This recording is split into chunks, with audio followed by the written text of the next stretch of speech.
Olá, pessoal, tudo bem? Eu sou o professor Dr. Sérgio Lucchini Batista e hoje, na nossa aula de correlação básico-clínico, nós iremos falar sobre cirrose.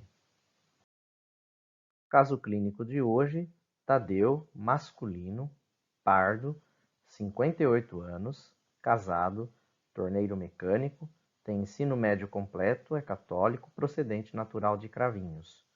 Queixa e duração, ele vomitou sangue há 2 horas.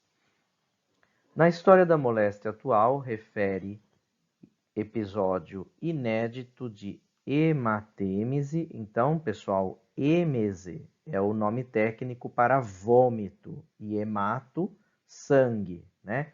Então, hematêmese é vomitar sangue. Cuidado para não confundir, né? Muitas vezes, quando a pessoa vomita, tá com uma virose, né? Ela pode vomitar aquele vômito de conteúdo amarelado ou conteúdo alimentar e às vezes, né, pela própria acidez, né, do suco gástrico, aquilo pode machucar, né, o esôfago, pode machucar, né, a cavidade oral e sair com um pouquinho de sangue, né, que a gente diz rajas de sangue. Então, às vezes sai aquele vômito amarelado com uma sujeirinha de sangue aqui ou ali perdida, né?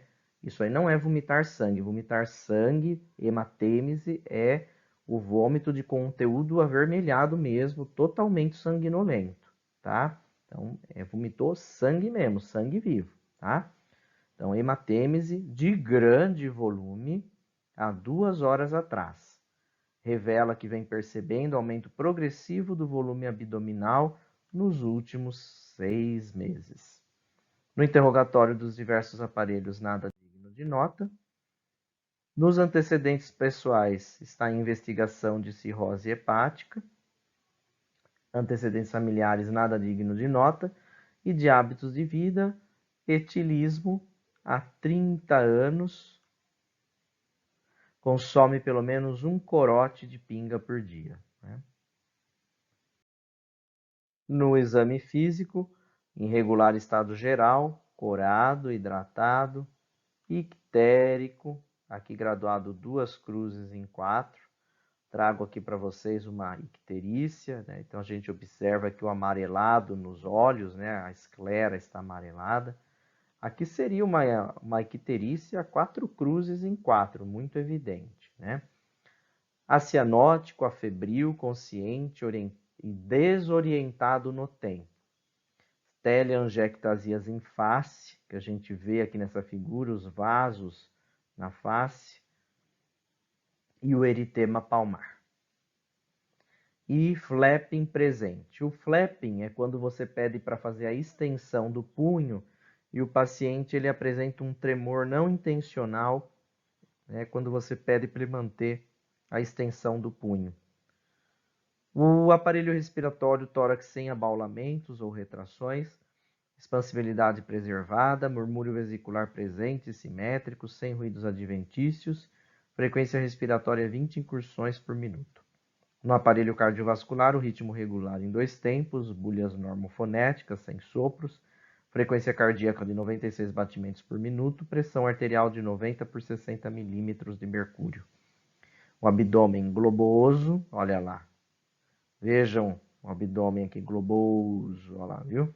Distendido, indolor, com evidências de circulação colateral. Percebam aqui as varizes, aqui as veias abdominais, né? Então, sinais de circulação colateral e também sinais clínicos de ascite, sugerindo líquido dentro do abdômen, né? Aqui mostrando, né, o edema em membro inferior, o pé está inchado, né? Muito bem. Como proposta de atividade, né, vocês deverão então mencionar quais as divisões anatômicas do fígado, quais as funções dos hepatócitos normais e citar quais outras células, além dos hepatócitos, nós podemos encontrar no fígado. Bom, nos anexos do aparelho digestivo, né, nós temos o pâncreas, que nós já falamos na aula anterior. Hoje nós vamos falar sobre o fígado e na próxima aula iremos falar sobre a vesícula biliar, né?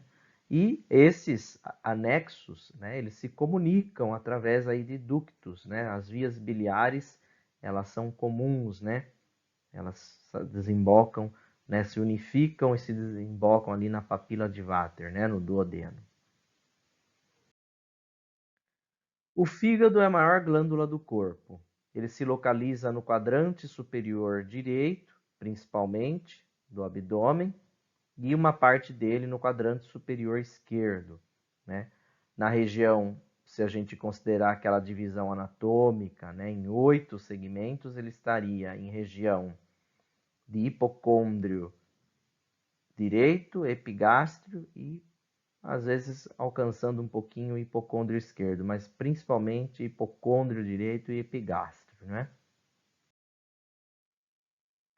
O fígado, né, a topografia dele, aqui visualizando um atlas do Netter, né, tanto anteriormente como posteriormente, a face diafragmática e a face visceral, né, que vocês têm aprendido aí na anatomia, o ligamento falciforme, né?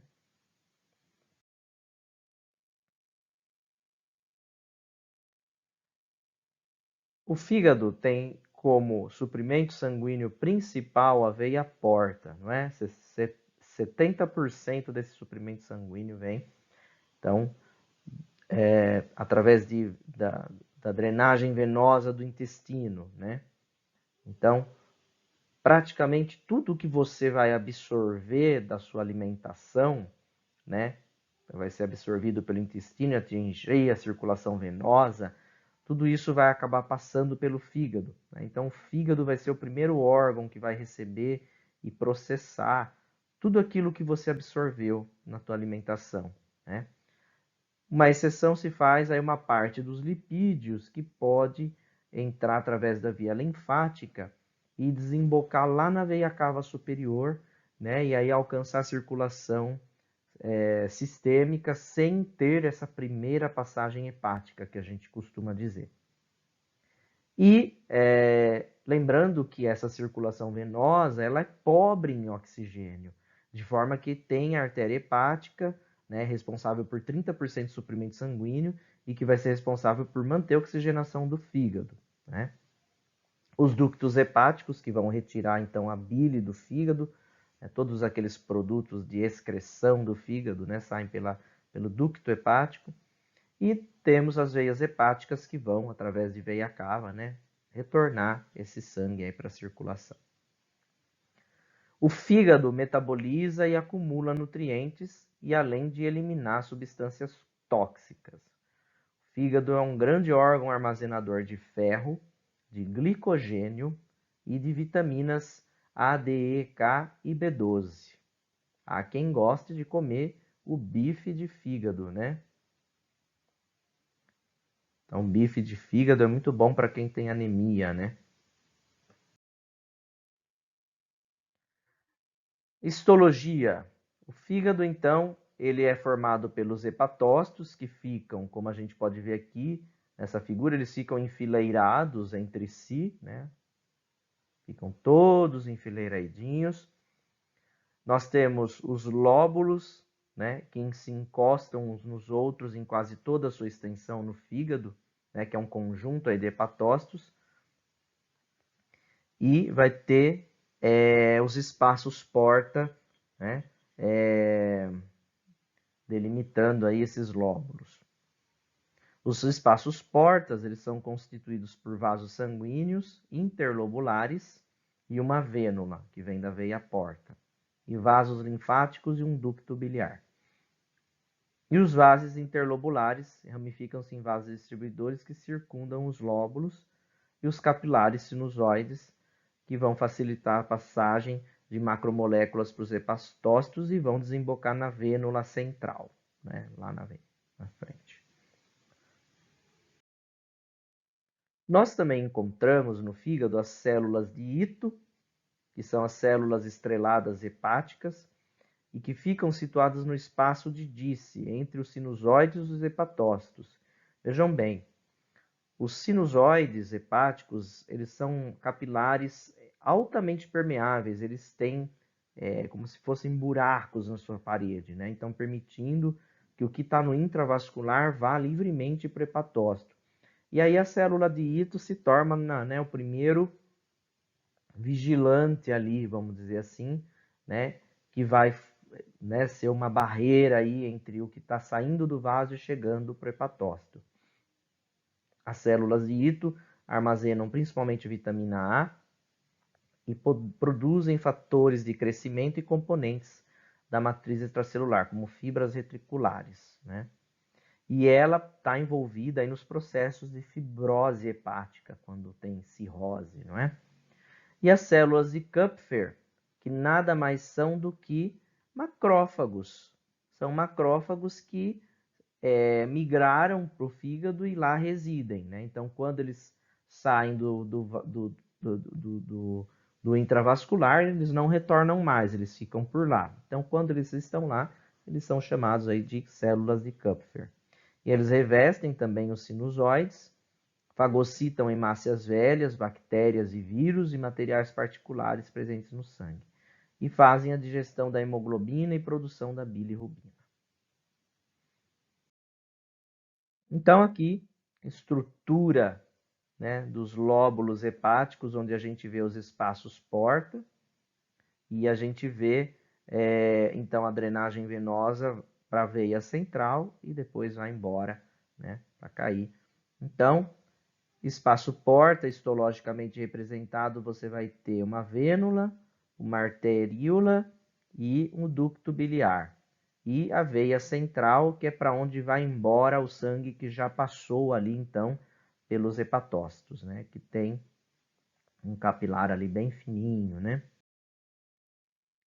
Aqui uma figura em maior aumento, que vocês devem já estar familiarizados, né? Ela é extraída do livro de referência de vocês, o Junqueira e Carneiro, né? Só para ilustrar, então, essas estruturas. E as funções, então, dessas células que são tão importantes, né? Tem a função exócrina, que é a secreção da bile. Esses ácidos biliares, eles funcionam como um detergente, né, no conteúdo alimentar, e eles vão, então, emulsificar os lipídios para facilitar a hidrólise. Então, é muito importante, né, para dissolver aquela gordura que vem da sua dieta. E a bilirrubina, né, que é liberada através da digestão da hemoglobina, também é liberada na bile. É interessante citar que a bilirrubina, né, ao longo do trato digestivo também vai sofrer ação, né, pelas bactérias intestinais e todo esse processamento é que vai conferir, né, a coloração característica das fezes, né. Síntese de proteínas plasmáticas, albumina, protrombina, importante na coagulação, fibrinogênio, as lipoproteínas, né, o famoso HDL, o LDL, colesterol bom, colesterol ruim, triglicérides, né, os ácidos graxos, que todo mundo fala. Então, tudo isso é função do fígado produzir e né, controlar, né, esses níveis circulantes aí. Fosfolipídios, colesterol, ele tem armazenamento do glicogênio, então no jejum o fígado é um importante órgão para manutenção, né, do funcionamento de todo o organismo, né, porque é através dele é que será fornecida a glicose, como vocês já devem ter visto lá em bioquímica, os mecanismos de jejum, não é mesmo? Gorduras e vitamina A. Metabólica, a gliconeogênese, como a gente já falou, né? Importantíssima. A desintoxicação e neutralização, então através de reações aí de oxidação, acetilação, metilação e conjugação, o fígado é capaz de metabolizar diversas toxinas e drogas, né? Quantas medicações que a gente não toma e que tem metabolismo hepático, não é? E tem também função endócrina, né? O fígado é um importante órgão fornecedor de T3, que é o hormônio tiroidiano ativo. Ele converte o T4 em T3. Né? Os hepatócitos também, dependendo da sua localização no lóbulo hepático, eles vão ter uma função especializada. Porque vocês se lembram que o sangue está chegando naqueles hepatócitos mais próximos do espaço porta, ele chega mais oxigenado, olha lá. E a partir do momento que ele vai passando e vai chegando lá na veia central, ele vai ficando menos oxigenado. De forma que isso também gera, né, um perfil diferente de função aqui nos hepatócitos, conforme aqueles mais próximos, né, dos capilares perilobulares e aqueles mais próximos, né, dos centrolobulares, não é? Então, os hormônios, né, extrahepáticos, né, o principal fonte são esses hepatócitos da região perilobular. Enzimas-chave de via glicolítica a gente encontra mais aqui na região centrolobular. Enzima-chave de síntese e degradação de glicogênio e da oxidação de ácido graxo, precisa ter oxigênio para fazer isso. Então, são nos hepatócitos mais na região perilobular. E enzimas-chave na síntese de ácido graxo, né, você vai ter mais na região centrolobular. Qual que é a função da bile? Né? Tá associada à função digestiva do fígado. E de uma maneira interessante, a bile ela é produzida e ela vai ser armazenada lá na vesícula biliar. Né? Na próxima aula nós vamos dar um pouquinho mais de destaque aqui para as funções, mas basicamente ela vai concentrar essa bile, né? Vai fazer com que o poder dela seja muito maior. Né? E aqui, né, todo o caminho que é percorrido, né, da bile, vai desde os hepatócitos para os canalículos biliares, para os pequenos ductos biliares, grandes ductos biliares, ductos hepáticos direito e esquerdo, ducto hepático comum, né, quando se une ao ducto cístico, vai então gerar o ducto colédoco.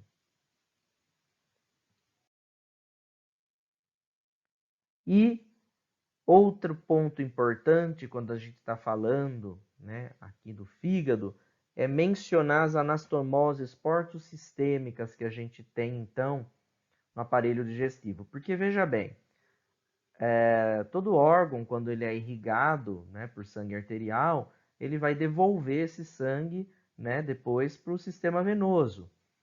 E o intestino, né, grande parte dessa irrigação sanguínea, vai para o sistema venoso da veia porta, o sistema venoso portal. Mas existem alguns locais do aparelho digestivo em que pode ocorrer uma drenagem para o sistema sistêmico, que a gente diz, não é? Vai direto para a veia cava, sem passar para o fígado. Então, existem locais de potenciais anastomoses, onde esses sistemas estão próximos e você pode ter um desvio. Então, a gente tem, por exemplo, as veias esofágicas. Né? Você tem que a veia ásigo, ela drena para o sistema sistêmico, ou a veia gástrica, que vai drenar para o sistema porta. Nós temos aqui as veias retais inferior e média, que elas podem drenar para a veia cava inferior ou para a veia retal superior, vai chegar na mesentérica e vai para o sistema portal. Nós temos as veias paraumbilicais, que drenam para o sistema portal, mas temos as veias epigástricas superficiais, que drenam para o sistêmico. E as veias cólicas, né, que estão anastomosadas aí com essas veias retroperitoneais, que vai para o sistêmico. De forma que nós temos locais de comunicação, né? Qual que vai ser a importância deles? Justamente quando a gente fala, por exemplo, em síndromes de hipertensão portal, como é a cirrose hepática, que a gente viu no caso. Né? Então, essas comunicações elas vão fornecer uma circulação colateral em caso de obstrução do fígado, veia porta, né? Lembrando que a veia porta e suas tributárias não têm válvulas, então isso faz com que o sangue possa desviar de um sentido para outro. Então, aqui ilustrando, né, esses potenciais locais de anastomose, olha lá, a veia esofágica com a veia gástrica. Aqui a gente tem a veia cólica com as veias retroperitoneais. Aqui nós temos a veia retal superior com as veias retais inferiores. E aqui a gente tem as veias umbilicais e as veias epigástricas. Né? Então, a gente tem vários locais aí de potenciais anastomoses. Bem, o que é então a cirrose? A cirrose é uma destruição progressiva dos hepatócitos. Você vai tendo uma substituição desse parênquima por tecido fibrótico, né, com necrose hepatocelular difusa, né? A tentativa de regeneração frustra dos hepatócitos vai gerando então esse aspecto, né, a longo prazo, né, isso que a gente teria aqui no paciente cirrótico. Olhem só, né, esse fígado bem é um fígado de peça de patologia, né, bem diferente do que vocês veem aí na anatomia, né, que é bonito, superfície lisa, né? Olha só como está destruído, né? Você tem modificações na matriz extracelular, então fibrose em substituição ao tecido funcionante, né? E essa desorganização que você tem leva uma desorganização em todo o sistema venoso ali do fígado. Vai causar então uma dificuldade de drenagem, né, levando aí o que a gente chama de hipertensão portal, não é? Quais são as consequências da cirrose? Você perde a função dos hepatócitos. E nós vimos, né, quanta função importante os hepatócitos têm. Então, é de se imaginar que um paciente com cirrose ele terá inúmeras manifestações clínicas, né, já que o fígado tem papel, né, diverso no nosso organismo. Ele não está só restrito ao sistema digestório, né? Você pode ter aqui alteração, por exemplo, da homeostase de hormônios sexuais. Você pode ter um hiperestrogenismo, né, associado a um hipoandrogenismo, e isso levar então no paciente com cirrose às teleangiectasias que a gente viu no caso clínico, e o eritema palmar, ginecomastia, presença de mama, redução de massa muscular e rarefação dos pelos nos homens, né? Essa fibrose, né, como eu disse, ela leva uma obstrução da veia porta, causando o que a gente chama de hipertensão portal. E isso vai favorecer, então, aquela circulação colateral que a gente viu, vai favorecer aquelas anastomoses. Então, você pode ter varizes esofágicas, né? Você pode ter a circulação colateral pelo abdômen, né? Você vai ter aí uma vasodilatação sistêmica causada, né, pela hipertensão portal, levando aí uma retenção hidrossalina com ativação do sistema renina-angiotensina-aldosterona, que vocês verão melhor no sistema urogenital, tá? Mas só para citar, que leva uma retenção hidrossalina e levando então a ascite, acúmulo de líquido dentro da barriga, né? E também o edema, né? Inchaço, a nasarca, tá? Aqui mais ou menos, né, de uma maneira simples, né? Que vocês verão mais detalhadamente esse sistema renina-angiotensina-aldosterona e sistema urogenital. Então, mais para vocês já irem conhecendo, né? Então, a hipertensão portal ocorre o extravasamento do líquido do intravascular para a cavidade peritoneal. Existe uma queda relativa da volemia, isso estimula barorreceptores que percebem essa queda de pressão e que leva à ativação do sistema renina-angiotensina-aldosterona, sistema nervoso simpático e liberação do hormônio antidiurético, levando então uma retenção, uma cascata, né, de vários eventos, levando uma retenção líquida pelos rins. E aí é um círculo vicioso, porque quanto mais líquido você retém, mais líquido extravasa para o abdômen. Então é uma tentativa do organismo tentar vencer aquela hipertensão portal, mas na verdade é um mecanismo que é, vamos dizer assim, ele é falho e na verdade ele vai piorando ainda mais as consequências da doença. E aqui está então representando, né, o abdômen ascítico, né, do hepatopata crônico. E aqui, as varizes, a circulação, né, colateral, né? Em alguns casos, essa circulação ela fica ao redor de todo o umbigo, né, formando, aqui ilustrando, né, uma chamada cabeça de medusa que a gente fala, chama isso mesmo. Vocês conhecem a Medusa, aquela deusa grega que tinha cobra na cabeça, né, e quem olhasse para a Medusa era petrificado, né? Então aqui é uma alusão à medusa, porque forma, né, uma variz ao redor do umbigo, como se fosse a cabeça da medusa aqui, né? E aí as veias saindo como se fossem cobras para todo lado, né? Então por isso que se fala a cabeça da medusa, né? Quando tem esse sinal muito forte, né? Nem sempre ele aparecerá, né? Mas a circulação colateral, que é a presença das veias, ele sempre aparece. A cabeça de medusa é quando tem essa característica de estar bem ao redor do umbigo, tá? O que mais que a gente pode ter no cirrótico, né? Porque você comprometeu a função do hepatócito, você não consegue mais o quê? Neutralizar toxinas. E aí pode então acontecer a encefalopatia hepática, que é uma síndrome neuropsiquiátrica, justamente porque há uma passagem de substâncias tóxicas que numa situação fisiológica normal não ocorreria, né? O fígado, ele metaboliza toda e qualquer toxina que venha do intestino, mas no indivíduo cirrótico você perde essa proteção e essas toxinas elas conseguem ir para o cérebro, né, e gerar um estado, por exemplo, confusional. O paciente ele começa a ter desorientação, não sabe que dia é hoje, né, não sabe o lugar que ele está, né, nos casos mais graves ele começa a ter agitação psicomotora e nos casos mais graves ele vai ter coma, né, ele vai entrar em coma. E essa encefalopatia principalmente é por conta de amônia, né, que vem de catabolismo proteico de bactérias colônicas. Né? As bactérias colônicas liberam muita amônia. E, em geral, o fígado nos protege disso. Mas no paciente cirrótico você perde esse mecanismo e essa amônia, então, ela consegue atravessar livremente para o cérebro, né, trazendo, então, todo esse quadro clínico. E a falta de produção, por exemplo, de albumina, né?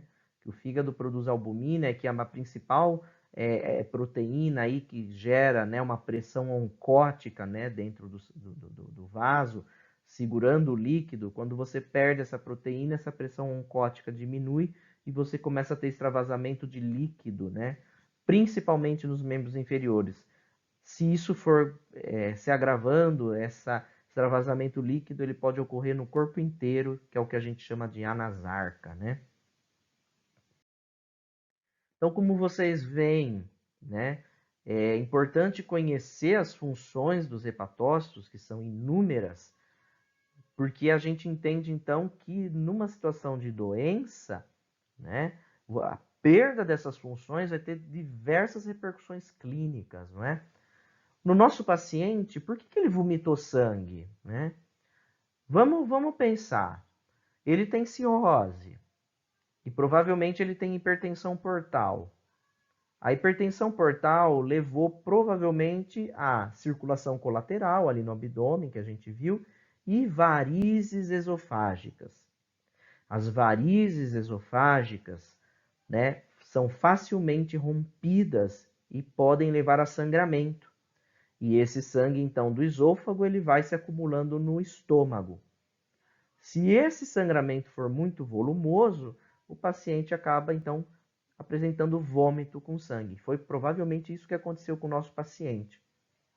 E, ademais, a gente também tem que lembrar que esses pacientes têm prejuízo, né, na síntese daquelas proteínas envolvidas com a coagulação sanguínea, não é? Então, eles também têm maior risco de sangramento, né? Eles perdem aquelas proteínas. Então, de forma que isso pode acontecer, né? As hemorragias digestivas, né? Como a gente viu, né? A hematêmese. Um outro processo que pode ocorrer é a melena. Vou até escrever o nome para vocês, né? Nome difícil, vou escrever aqui, ó. Meu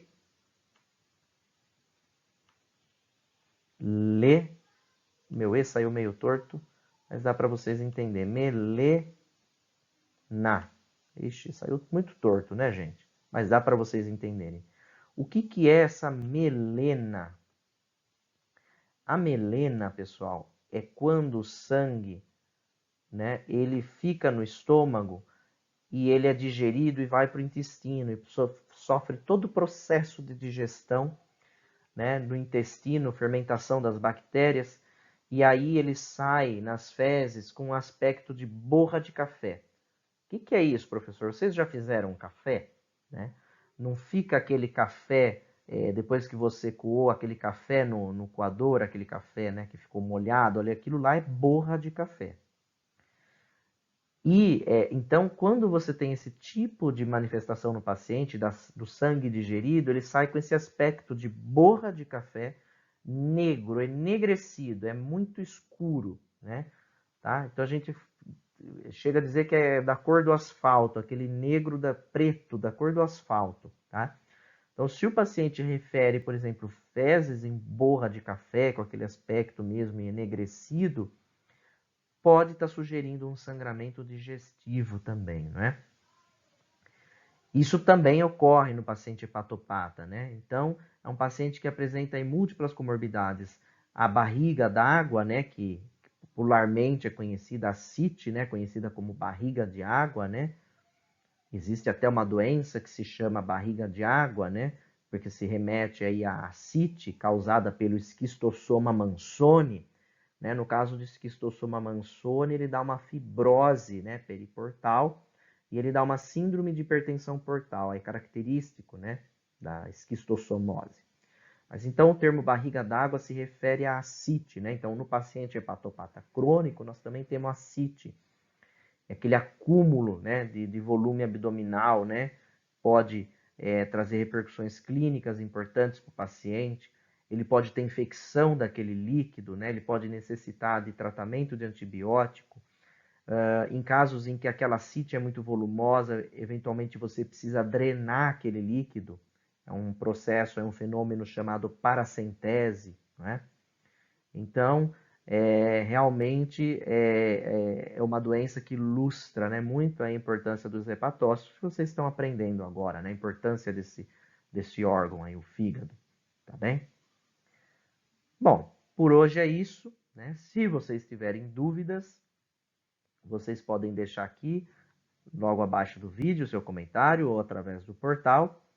E um grande abraço e até a próxima, pessoal!